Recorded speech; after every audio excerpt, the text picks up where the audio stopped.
to be here in Patterson, and look at these lights, man. It's like Broadway.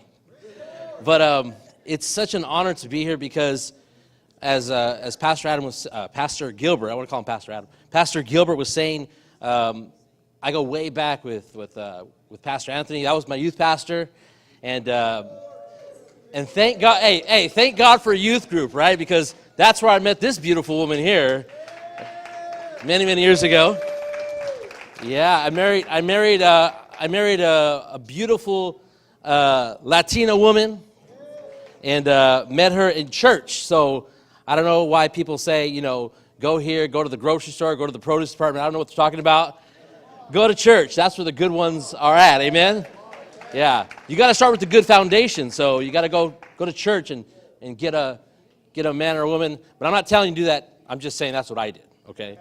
But 23 years married to my wife. I honor her. I love her. She's my best friend. Without her, I don't know if people could look at me because I'm hard to look at, but she's definitely, as they say, my helpmate. Amen? And then my son and my daughter could not be here. They're working, but my son Brandon, I love him. He's 23 years old, and blessing my daughter Heaven. She's my princess. We named her Heaven, but she was actually a lot of trouble.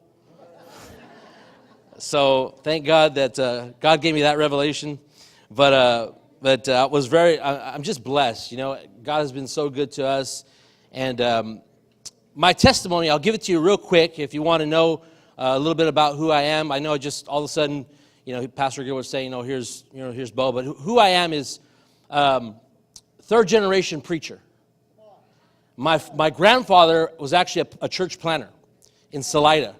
And I don't know if you remember that, Anthony. My grandfather was a church planter. And I saw him in a little tiny building. And we went there faithfully. And then my father, he was a part of the pastoral team way back when Anna and Pastor Fred were there in Modesto. And that's where I met Ernesto from Modesto. Big shout out to Ernesto Jimenez and their family. We're family.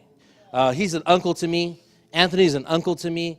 And the reason why I'm standing here today is because of men that influenced me, like Pastor Anthony, like Pastor Ernie, like Pastor Steve Silva, who is another man that I hold in high regard, like Pastor Glenn. And I'm so honored. I could just keep going with all the people. I know time is short, but there's just so many people that I'm so thankful that encouraged me along the way, that spoke into my life.